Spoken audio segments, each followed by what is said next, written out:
आज आपण आलो आहोत धामणगाव विद्या मंदिर. ते हेच गाव आहे भिवापूर तालुक्यातील, ज्या ठिकाणी काल सगळीकडे अग्नितांडव माजला होता आणि या अवघ्या गावाला आगीने आपल्या कवेत घेत अवघं गाव बेचिराग केला. तर आपण पाहू शकता काय भीषण परिस्थिती आहे.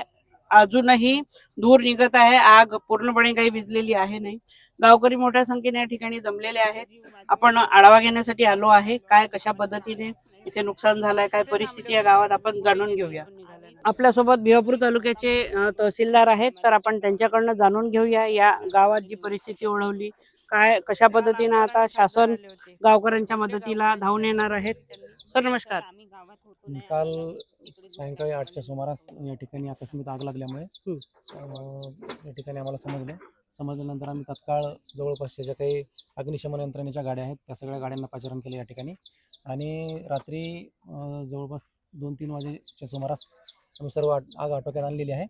आणि आता या ठिकाणी आम्ही पंचनामे वगैरे जे घरांचं नुकसान झालेलं आहे त्या नुकसान झालेल्या घरांचे पंचनामे वगैरे म्हणजे त्यांना शासनाकडून मदत मिळवण्यासाठी जे काही निकषानुसार त्यासाठी पंचनामे वगैरे करण्याची आमच्याकडे सध्या कार्यवाही सुरू आहे. ज्यांची गरज अडली त्यांच्याकडे फक्त अंगावरची कपडे उरलेली आहेत. राशन नाही, काही घरात साठवलेला शेतमाल तो जळला, कागदपत्र जे महत्वाची दस्तऐवज आहे ते सुद्धा जळले, पैसे जळले, सारं जळलं.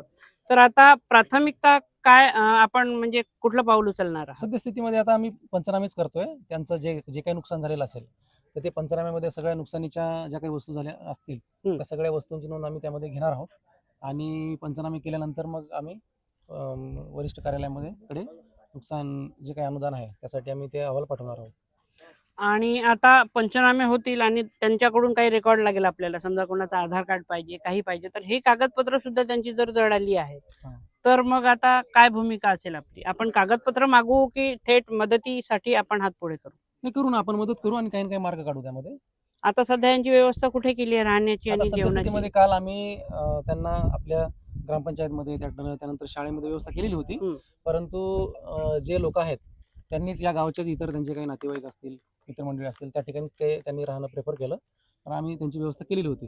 रात्री त्यांना जेवणाची पण व्यवस्था केलेली होती. आता पण जे काही बेघर झालेले आहेत त्यांची पण आम्ही जेवणाची व्यवस्था करत आहोत. त्यामुळं आम्ही प्रशासन जे काही नुकसान झालेले लोक असतील, नागरिक असतील, त्यांच्यासोबत आहोत आणि त्यांच्या दुःखामध्ये पण आम्ही सामील आहोत. आणि त्यांच्यासाठी जे आम्हाला शासकीय निकषानुसार जे काही आम्हाला त्यांना मदत करण्यासाठी पाऊल करता येईल तेवढी कारवाई आम्ही करत आहोत. गावकऱ्यांचा असा आरोप आहे की अग्निशमन दलाची कुमक इथे येईपर्यंत बराच वेळ लागला. गावात येणारे जे रस्ते आहेत ते खूप अतिशय निकृष्ट दर्जाचे आहेत. रस्ते तर ग्रामीण भागामधल्या रस्त्यांचं तर ठीक आहे, पण काल वादळामुळं रस्त्यावरती काही झाडं पण पडलेली बऱ्याच होती. ठिकाणी झाडंही पडून आहेत. वादळामुळे झाडं पण पडलेली होती आणि झाडं पडल्यामुळे सुद्धा या ठिकाणी येण्यासाठी अडचणी निर्माण झाल्या होत्या. पण तरी सुद्धा आमची यंत्रणा या ठिकाणी पोहोचली आणि पोहोचल्यानंतर त्यांनी आग आटोक्यात आणलेली आहे. आणि सुदैवाने या ठिकाणी कुठलीही जीवितहानी झालेली नाही. काही जनावरं दगावली आहेत, दगावली आहेत. आमचे पशुसंवर्धनचे अधिकारी त्यांचे पंचनामे करत आहेत आणि त्यांना शासकीय निकषानुसार त्याचा सुद्धा त्यांना आम्ही लाभ मिळवून देऊ. सर आगीचं ठीक आहे सर, धन्यवाद. आपलं अश्विनी शरदराव. किती वाजता झालंय हे सगळं आग लागून घर तुमचं? 7:30 वाजता.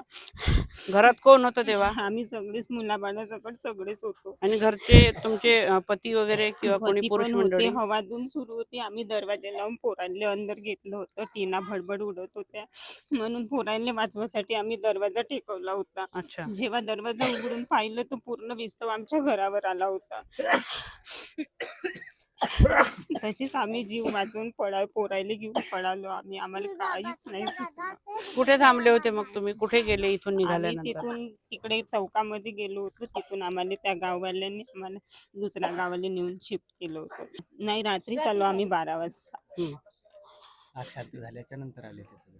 सारच तुमच्या घरातलं जळलेलं आहे, काहीच नाही काही राहिलं शिल्लक सर, उरलं नाही. काहीच नाही राहिलो. आम्ही 12 महिने पोरांनी कसं काढावं, काही अक्कल का नाही करत. हे आमचे पोरं फक्त एका ड्रेसवर आहे. खाण्याचं नाही ना काही नाही.